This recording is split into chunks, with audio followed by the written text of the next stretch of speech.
Olá! Por um mundo diferente desse que aí está, um mundo mais humano e mais solidário. Estamos começando mais um programa parlatório, direto aqui de Brasília, pela TV Pai Eterno.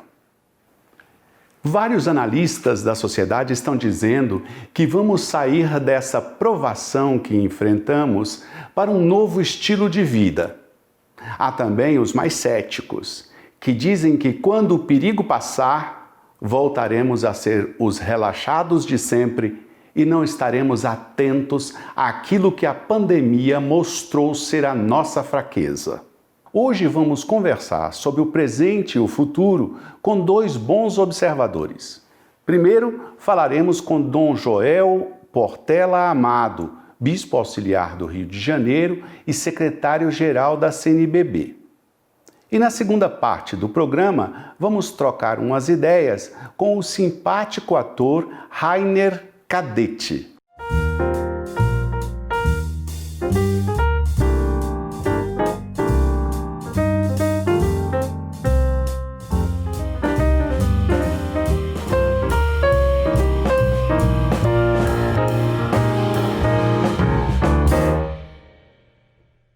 Dom Joel Portela Amado tem doutorado em teologia pela Pontifícia Universidade Católica do Rio de Janeiro. Ele também estudou direito na Universidade Estadual do Rio. Dom Joel é bispo auxiliar da Arquidiocese do Rio de Janeiro e atualmente é secretário-geral da Conferência Nacional dos Bispos do Brasil. Dom Joel, é um prazer enorme receber o senhor aqui no programa. Nós acompanhamos o trabalho da CNBB diante desse quadro que vive o mundo e a Igreja. O senhor acha que vamos aprender como sociedade alguma coisa significativa neste tempo tão duro que estamos atravessando? Prezado Padre Rafael, minha saudação ao senhor e a todos que nos acompanham pela querida TV Pai Eterno. Se nós não aprendermos alguma coisa com tudo que nós estamos passando, eu não sei quando é que nós vamos conseguir aprender. Né? Nós precisamos já agora aprender e colocar o mundo num rumo novo, num rumo diferente. Dom Joel, a Igreja sempre se dedicou aos mais pobres e muita gente prefere olhar para outros aspectos da atuação da Igreja para criticar. O senhor acha que nesse tempo da pandemia a Igreja teve uma oportunidade de mostrar com maior definição o seu rosto social? Nós chamamos de rosto da caridade, que está muito expresso no projeto, mais do que o projeto, na ação solidária é tempo de cuidar. Uma parceria entre a CNBB e a Caritas Brasileira. A cada dia se recebe atualização. Desde o domingo de Páscoa até hoje, e vamos assim pelo menos até o final do ano, nós vamos atualizando. Basta entrar no site da CNBB ou da Caritas Brasileira e vai se conseguir ver ali um pouco daquilo que está sendo feito. Eu vou até repetir, porque é muito importante, um pouco do que está sendo feito. Há muito mais. Quem ama a Deus, ame também seu irmão, principalmente o necessitado. Dom Joel, tem essas iniciativas nacionais, como a da CNBB, como o senhor mesmo explicou, mas tem também as iniciativas das igrejas particulares, não é? Das arquidioceses, das dioceses, das prelazias. Nós podemos ver muitas iniciativas nas igrejas particulares. O senhor acha que é realmente uma oportunidade para esse tipo de testemunho mais explícito? Veja, meu caro, a resposta caritativa à pandemia, ela é anterior à ação solidária Tempo de Cuidar. A ação solidária foi lançada em 12 de abril, domingo de Páscoa, mas assim que a pandemia tomou conta do Brasil e nós acordamos para ver os efeitos de empobrecimento e de todas as angústias existenciais, pessoas, comunidades, paróquias, dioceses, associações, tem muita gente fazendo muita coisa. E muito antes da ação solidária. A ação entrou para que pudesse, primeiro, articular o que estivesse precisando de alguma articulação, impulsionar onde precisasse, de fato, ser ajudado a ir para frente e colocar em conexão as diversas forças que muitas vezes não conseguem sozinhas responder a uma situação. Mas a ação solidária não supre a caridade que é feita em nível individual, comunitário e institucional. Os católicos do país inteiro vivem experiências novas, como as celebrações que estão sendo realizadas de uma forma diferente. E principalmente o contraste que a gente percebe entre o uso de tecnologia justamente por pessoas que têm uma idade que não está muito de acordo com a facilidade do uso dessas tecnologias. Como o senhor avalia essa situação? Eu diria que, primeiro, nós temos conversado muito aqui na CNBB, o virtual veio para ficar. Ele veio para estabelecer novos ritmos, novos protocolos, protocolos de reunião, protocolos de conversa, protocolos até, como colocado na pergunta, de oração e de convívio. O interessante é que isso permite pessoas que não tocaram nunca no mundo virtual, estão se abrindo para esse virtual e aprendendo, pelo menos temos sentido assim, com muita facilidade. Uma experiência interessante é a de um grupo de jovens que se dispôs exatamente a isso, numa região do Brasil, ajudar quem não tem traquejo com o mundo da internet, das redes sociais e afins, ajudar pelo menos a acessar as redes sociais maiores por onde passam missa, oração, pregação e tudo aquilo que alimenta a nossa fé também. Dom Joel, eu queria perguntar agora uma coisa mais interna da CNBB. A Conferência dos Bispos está funcionando há meses sem a presença física e contínua dos bispos aqui em Brasília para aqueles encontros costumeiros, como o do Conselho de Pastoral, como o Conselho Permanente. O senhor acha que isso tem atrapalhado o andamento da entidade? No dia 20 de março, nós começamos o processo de isolamento social. Isso diz respeito à sede da CNBB, às edições CNBB e ao Centro Cultural Missionário.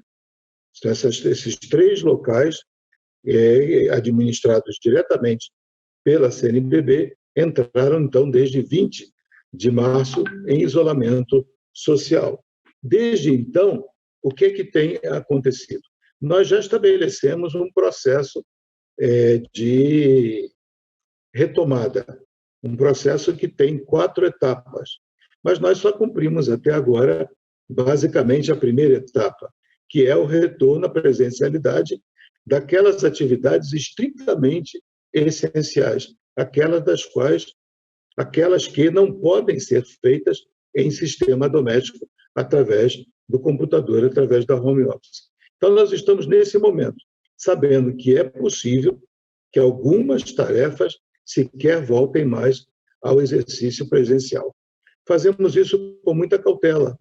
Temos clareza de que o tempo ainda vai ser grande até que se tenha efetivamente uma vacina, até que se tenha uma garantia de que o vírus não ganhe de nós. Então, temos um plano de 4 etapas, cumprimos a primeira e não temos pressa em cumprir as outras na medida em que a conferência vai caminhando.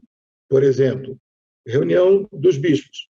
Eram feitas aqui, vindo a Brasília, presencialmente. Agora, só para ver a presidência, Dom Valmor de Belo Horizonte, Dom Jaime de Porto Alegre, Dom Mário de Roraima e eu aqui de Brasília. E conseguimos, quase que diariamente, manter contato, resolver as coisas, estabelecer inúmeras videoconferências para conduzir a vida. É um ritmo novo, nós estamos aprendendo também. Mas tem dado muito certo aqui na conferência. Dom Joel, o senhor tocou num assunto que já é antigo. Mesmo antes da pandemia, se falava muito de evitar certas reuniões que não necessitariam de fazer com que as pessoas saíssem de uma cidade para ir para outra.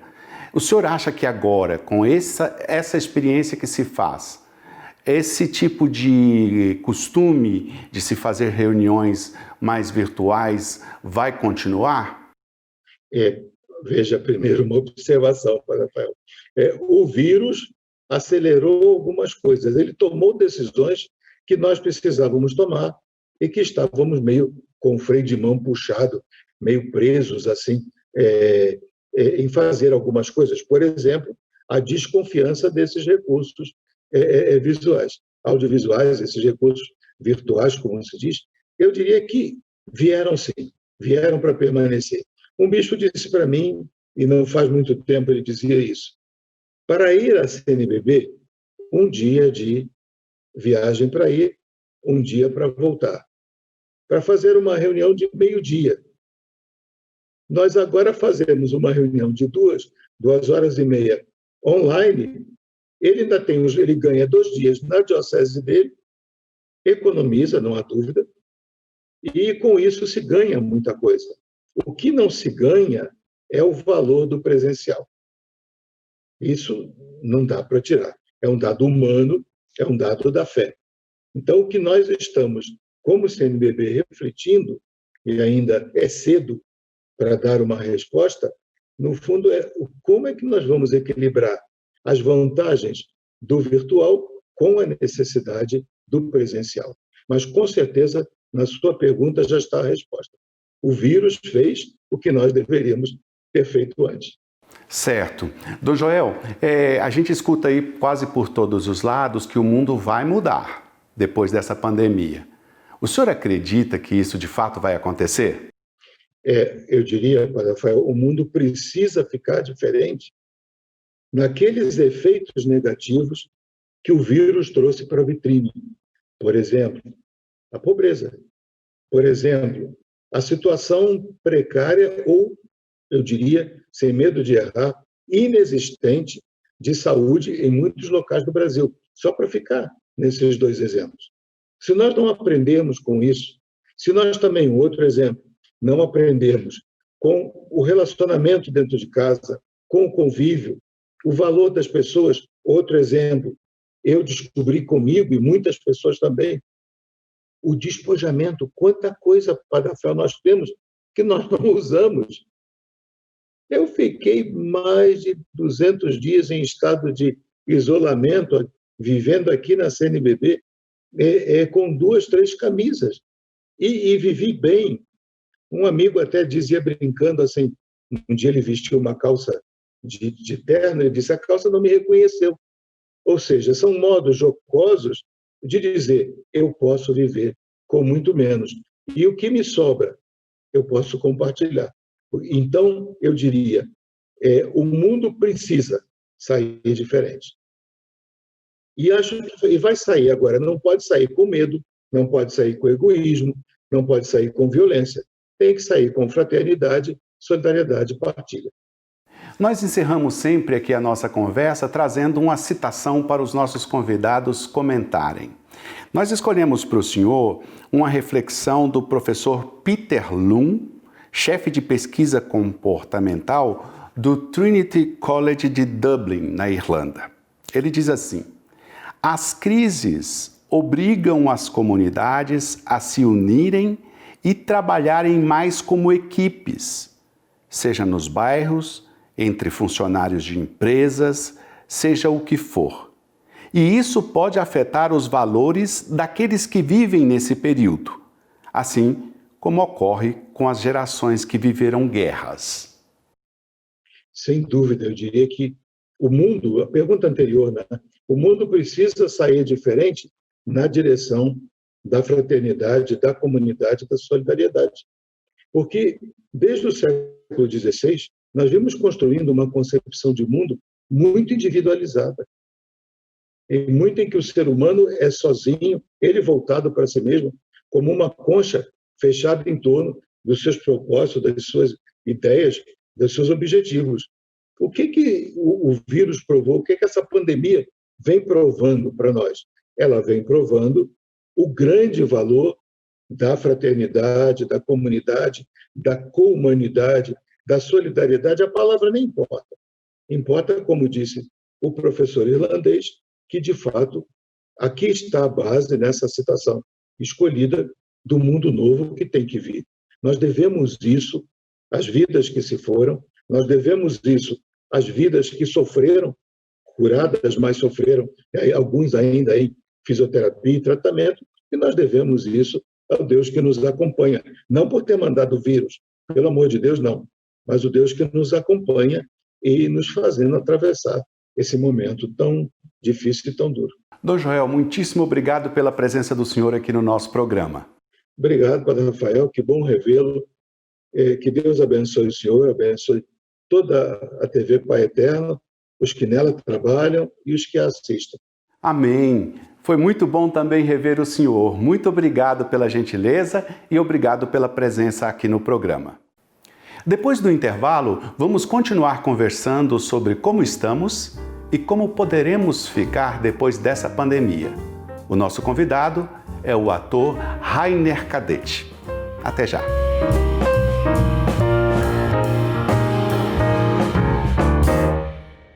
O amor do Pai Eterno está presente em todo lugar.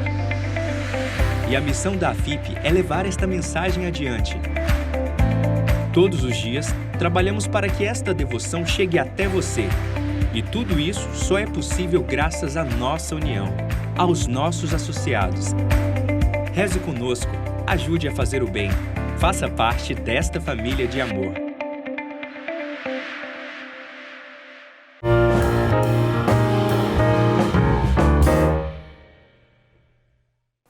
Estamos de volta com o programa Parlatório e agora vamos conversar com uma pessoa muito conhecida do público.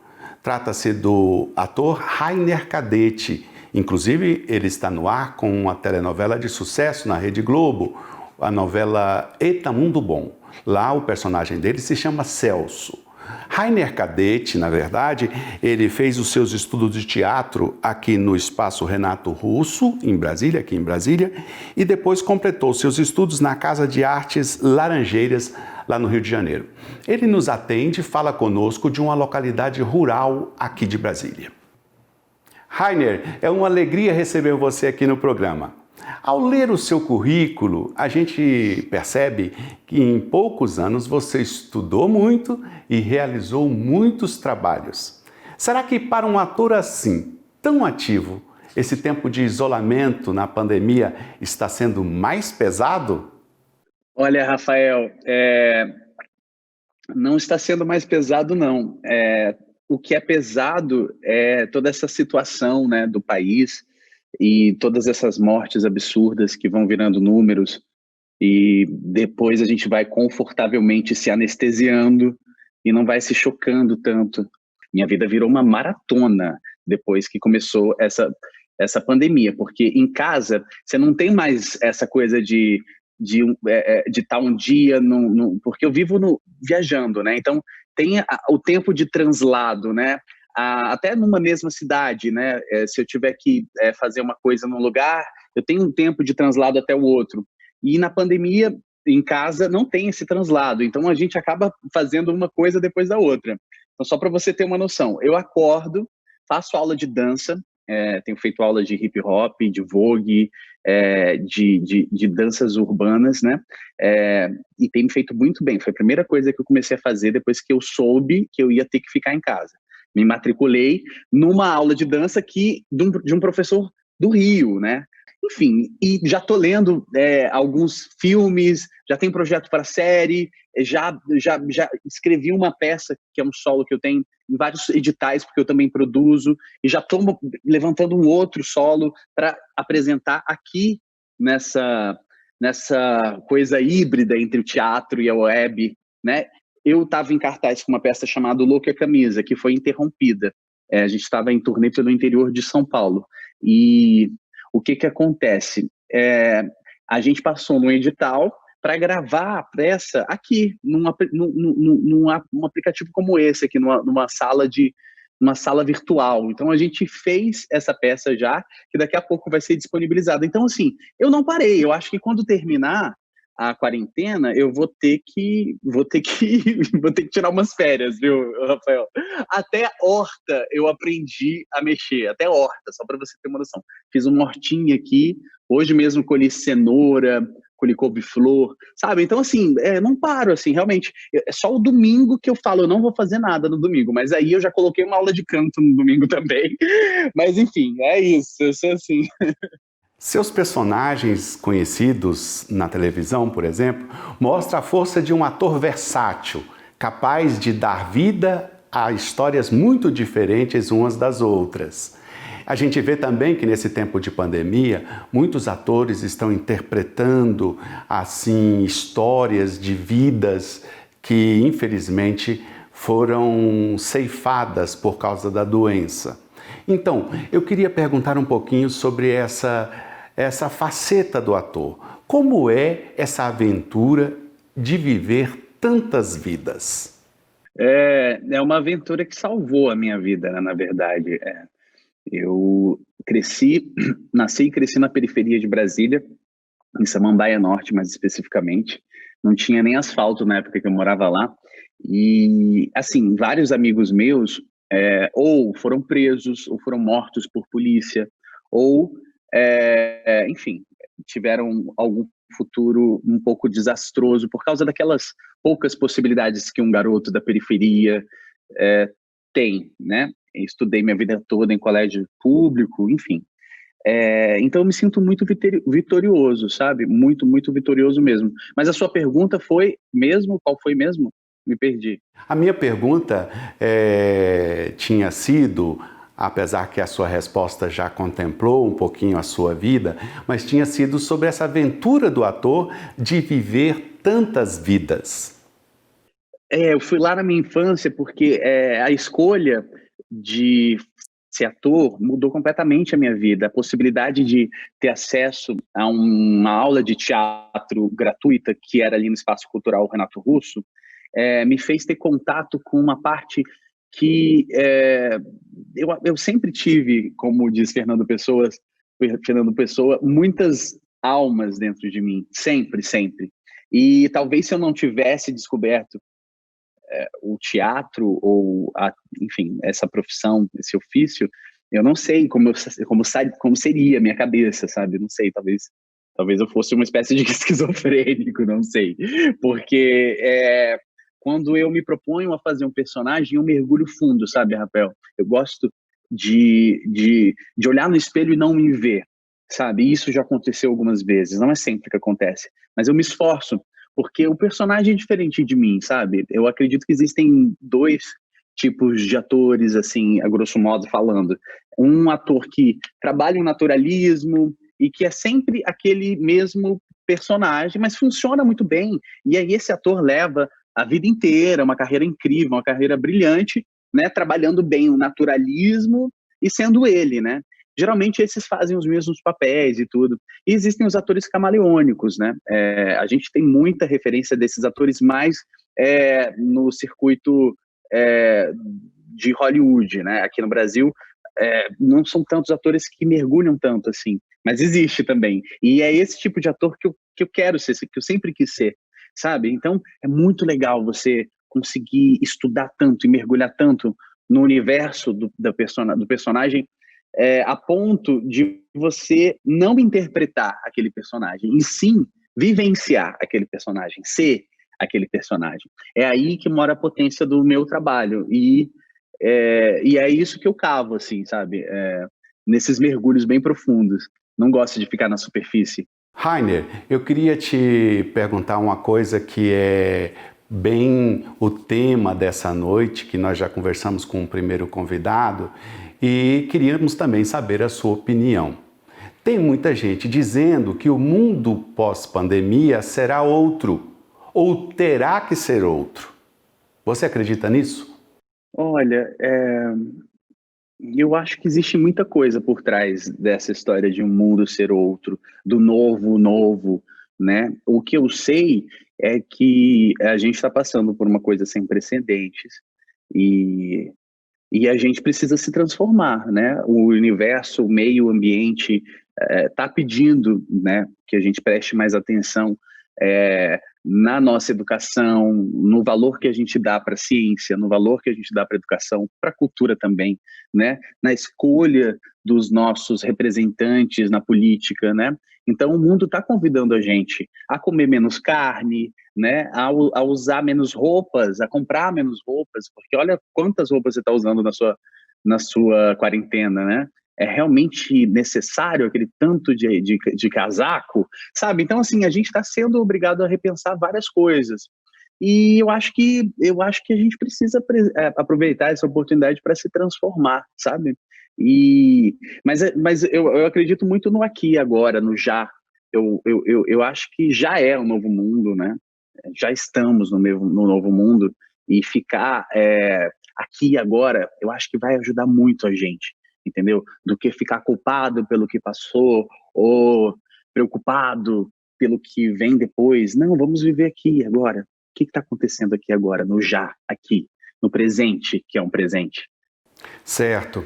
Mas apesar de você falar que a gente precisa viver o presente, estar muito presente e não se perder nas expectativas futuras, nós percebemos que o setor cultural, em quase todos os programas aí de flexibilização das cidades, está ficando para o último lugar, não é? Por causa das aglomerações. Como é que você avalia? Qual é a sua expectativa em relação a essa situação maior? Olha, eu acho que o artista nesse país é realmente muito desvalorizado, né? E de um tempo para cá, isso vem acontecido mais ainda, né? E no momento de pandemia, a gente sabe a importância do artista, porque, né? Quantos livros você não te ajudou, né? Quantos filmes ou músicas, ou, enfim, o entretenimento não te ajudou a ser mais fácil, né? Então a gente sabe a importância, né, de um povo através da sua cultura, né? Então cultura é essencial. Não dá para separar cultura de educação, por exemplo, como querem fazer aqui, né? Por quê? Porque é como se fosse separar a carne do osso. Sabe, não existe você aprender português sem ter lido algum texto de literatura, né? Não existe você aprender certas coisas sem passar pela arte mesmo, né? Enfim. Rainer, aqui nós terminamos nossas conversas sempre trazendo uma citação e pedindo que o nosso convidado faça um breve comentário. Para você, a gente trouxe uma palavra retirada de um longo artigo de um psicanalista holandês chamado Manfred Ketz. Ele diz assim: as crises não trazem necessariamente apenas as forças da regressão e da paranoia. Elas também podem criar maior solidariedade. Como já vimos muitas vezes, quando as pessoas se unem, milagres podem acontecer. Sim, isso é incrível, né? Porque é isso, fala sobre o milagre, né, que é quando as pessoas têm um coração bom, né, ajuda o próximo, pensa no próximo, pensa no mundo, né, tem uma relação diferente com o mundo.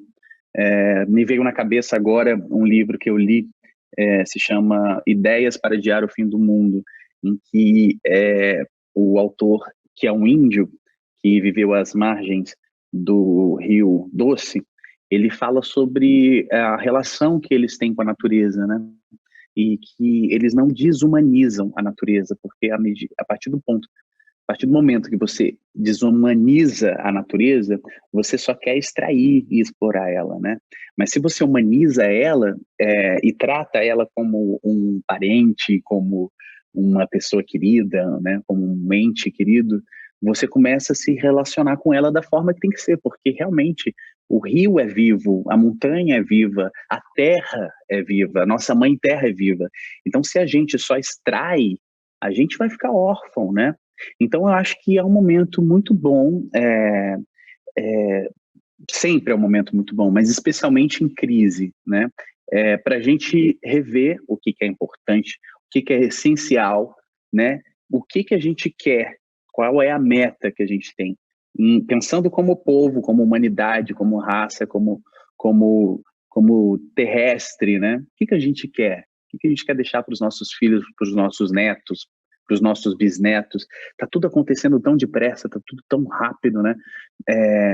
A gente, nossa, né? A sua vida quando era criança, adolescente, está bem diferente de agora, né? Então a gente está a passos muito largos de uma transformação de fora para dentro, bombardeio de informações. O que a gente faz com isso tudo? A gente fica aqui agora, se acolhe, e pensa que a gente é um grupo e que a gente mora num planeta e que a gente precisa cuidar do grupo e do planeta também. Muito obrigado pela sua presença aqui no programa, Rainer. Muito obrigado a você, um beijo, um abraço para todo mundo que está escutando a gente. Vamos celebrar o amor e o afeto, porque isso sim é revolução, gente. Valeu. Obrigado, Rafael. Valeu mesmo. Eu agradeço também a você que acompanhou o nosso programa de hoje. Espero que tenha gostado. Até a próxima!